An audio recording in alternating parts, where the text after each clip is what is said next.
സുഹൃത്തുക്കളെ, രജിതയാണ്. എന്തൊക്കെയുണ്ട് വിശേഷം? എല്ലാവരും സുഖമായിട്ടിരിക്കുന്നു. ഇവിടെ കുഴപ്പമില്ല, അങ്ങനെ പോകുന്നു. അപ്പോൾ ഇന്ന് സ്കൂളിൽ ശ്രീകുട്ടിക്ക് ഡാൻസ് പ്രാക്ടീസ് ഉണ്ട് കേട്ടോ. അങ്ങോട്ട് കൊണ്ടാക്കി തിരിച്ചു വരുന്ന വഴിയാണ്. ഫസ്റ്റ് കണ്ട വീഡിയോ കൊണ്ടാക്കുന്നതാണ്. പിന്നെ അവിടെ ചെന്നിട്ട് വീഡിയോസ് ഒന്നും എടുക്കാൻ പറ്റിയില്ല. അപ്പോൾ ഞങ്ങൾ ഞാനും ശ്രീനും തിരിച്ചിങ്ങോട്ട് പോകുന്നു. ശ്രീന് പ്രോഗ്രാമിനൊന്നും കൂടിയിട്ടില്ല കേട്ടോ. അവൾക്ക് ഡാൻസിനോടൊന്നും വലിയ താല്പര്യമില്ല. പിന്നെ അവൾക്ക് പാട്ടിനോടാണ് കുറച്ചും കൂടെയൊക്കെ ഇത്. എന്തായാലും അടുത്ത വർഷമൊക്കെ ആയിട്ട് നോക്കണം. പിന്നെ ഇതാ പുത്തനാക്കാവിൻ്റെ അത് കൂടെ നടന്നു വരികയാണ് കേട്ടോ. ഇപ്പോൾ എവിടെ നോക്കിയാലും കണിക്കൊന്ന നല്ല പൂത്തുലഞ്ഞ് നിൽക്കുന്നു. അത് കണ്ണിനൊരു കൗതുകമാണ് അല്ലേ, മനസ്സിനൊരു കുളിർമയാണ് ആ കാഴ്ച കാണുമ്പോൾ. ശ്രീനിത പൂവൊക്കെ പെറുക്കി പ്രകൃതിയൊക്കെ ആസ്വദിച്ച് നടക്കുകയാണ് കേട്ടോ. മുന്നിൽ നടക്കുന്നുണ്ട്, പിന്നിൽ ബാക്കിലായിട്ട് ഞാനും.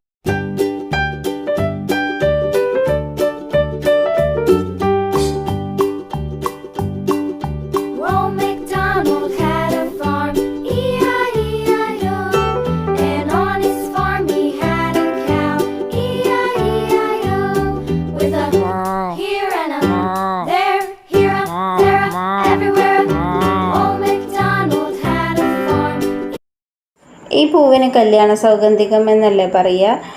ഞാൻ അങ്ങനെയാണ് കേട്ടിട്ടുള്ളത്. ഇനി വേറെ എന്തെങ്കിലും പേരുണ്ടെങ്കിൽ കമൻറ്റ് ബോക്സിലൊന്ന് പറയൂ കേട്ടോ.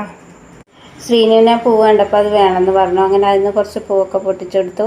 പിന്നെ അത് അവൾ ഹാപ്പി ആയിട്ട് നടന്നു പോകണു. നടക്കാൻ യാതൊരു ബുദ്ധിമുട്ടും ഇല്ലാത്ത കുട്ടിയാണ്.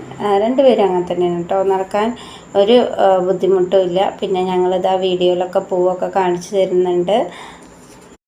ശരിക്കും പറഞ്ഞാൽ നല്ലോണം എൻജോയ് ചെയ്തുകൊണ്ടാണ് കേട്ടോ ഞങ്ങൾ നടക്കുന്നത്. വീട്ടിലെത്തുന്ന വരെ അതും ഇതും നോക്കി കാഴ്ചകളൊക്കെ കണ്ട് അവളോട് സംസാരിച്ച് അവിടെ ഇവിടെയൊക്കെ നിന്നിട്ട് കുറച്ച് റിലാക്സ് ചെയ്തിട്ടൊക്കെയാണ് ഞങ്ങൾ നടന്നു വരുന്നത്. മക്കളുടെ കൂടെയുള്ള ഇങ്ങനെ മനോഹരമായ നിമിഷങ്ങളൊക്കെ മാക്സിമം എൻജോയ് ചെയ്യും എല്ലാവരും.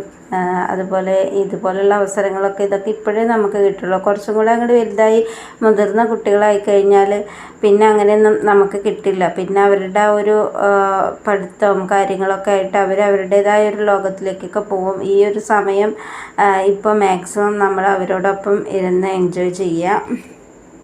പോകുന്ന വഴിക്ക് വീഡിയോ ഒന്നും എടുക്കാൻ പറ്റിയില്ല. വീട്ടിൽ നിന്ന് ഇറങ്ങുമ്പോൾ തന്നെ നല്ലോണം ലേറ്റായിട്ടാണ് ഇറങ്ങിയത്. അപ്പോൾ പിന്നെ പോകുമ്പോൾ ഒരു ഷോട്ട് എന്തോ ഫസ്റ്റത്തെ ഒരു ഷോട്ട് മാത്രമാണ് പോകുമ്പോൾ എടുക്കാൻ പറ്റിയുള്ളൂ. പിന്നെ വരുന്ന സമയത്ത് റിലാക്സ് ആയിട്ട് അങ്ങനെ വീഡിയോ ഒക്കെ എടുത്ത് എൻജോയ് ചെയ്തിട്ടാണ് ഞങ്ങൾ വരുന്നത്.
വീട്ടിൽ ചെന്നാൽ പ്രത്യേകിച്ച് പണിയൊന്നും ഇല്ലാത്തതുകൊണ്ട് ഇവിടെ കുറേ നേരം അങ്ങനെ ഇരുന്നു മോളുടെ കൂടെ.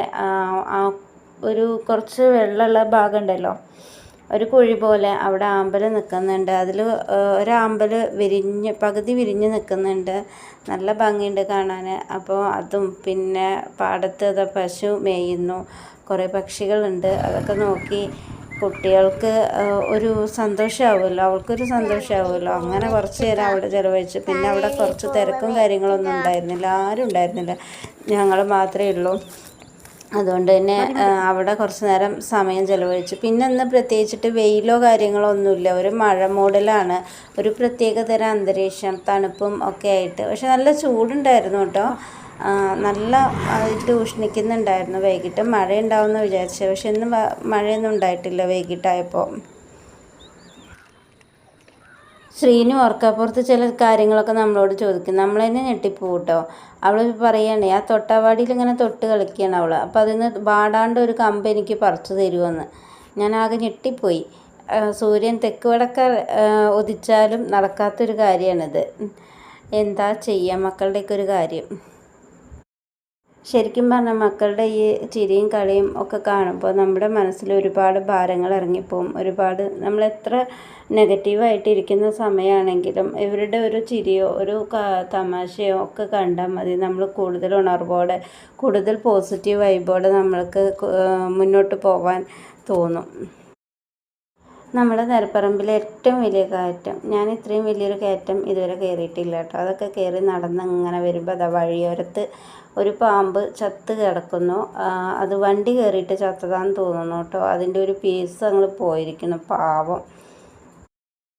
അതിനിടയ്ക്ക് ഞങ്ങൾ കടയിലൊന്ന് കയറിയിട്ടുണ്ടായിരുന്നു കേട്ടോ. കടയിൽ കയറിയപ്പോൾ വീഡിയോ എടുക്കാൻ പറ്റിയിട്ടില്ല. അപ്പോൾ കടയിൽ കുറച്ച് 2-3 സാധനങ്ങൾ വാങ്ങിച്ചിട്ടുണ്ടായിരുന്നു. അപ്പോൾ ആ കവറും പിടിച്ച് 37 മുന്നിൽ നടക്കുകയാണ്. എനിക്ക് പിടിക്കാൻ സാധിക്കാത്തതുകൊണ്ടല്ല, മകൾക്ക് അത് പിടിച്ച് നടക്കണം എന്നുള്ളൊരൊറ്റ വാശി. അങ്ങനെ വീട്ടിലൊക്കെ എത്തിയതാ എൻ്റെ കയ്യിൽ നിന്ന് താക്കോലൊക്കെ വാങ്ങി അവൾ എന്നെ വാതിൽ തുറക്കണു. ഒറ്റയ്ക്ക് തുറന്നപ്പോൾ വല്ല സാമ്രാജ്യം കീഴടക്കി ലുക്കാണ് അവൾക്ക്. അത് കഴിഞ്ഞതാ കസേരയുടെ ഇടയിൽ ഒളിച്ച് കളിക്കണം. ശ്രീകുട്ടീനെ വിളിക്കാറാകുമ്പോഴേക്കും ഏട്ടൻ വരും. 3:30 ഡാൻസ് കഴിയും. അപ്പോഴത്തേനും പിന്നെ 2 മണിക്ക് ഏട്ടൻ എത്തിക്കഴിഞ്ഞ് ഫുഡൊക്കെ കഴിച്ച് 3:30 ആകുമ്പോഴത്തേനും കൊണ്ടുവരാൻ പറ്റുമല്ലോ. അപ്പോൾ വിളിക്കാൻ പോകേണ്ട ആവശ്യമില്ല, കൊണ്ടാക്കാൻ മാത്രം പോകേണ്ടി വന്നു. നാളെയും ചിലപ്പോൾ പോകേണ്ടി വരും. നാളെയും ഡാൻസ് ഉണ്ടെന്നാണ് പറഞ്ഞത്. ഉച്ചയ്ക്ക് ഫുഡൊക്കെ കഴിച്ചു, ഒന്ന് റിലാക്സ് ആയതിന് ശേഷം ഇപ്പോൾ ശ്രീകുട്ടിയൊക്കെ വന്നു. പിന്നെ ശ്രീകുട്ടി വന്നിട്ട് വൈകിട്ട് ഞങ്ങളൊന്ന് നടക്കാൻ ഇറങ്ങിയതാട്ടോ. ഒരാൾ ഉന്നം വെച്ച് മാങ്ങ എറിയുന്ന കോലാട്ടോ. ഇതാ വീണു മാങ്ങ. ചുമ്മാ മാങ്ങയും വീഴില്ല, ഒന്നും വീഴില്ല.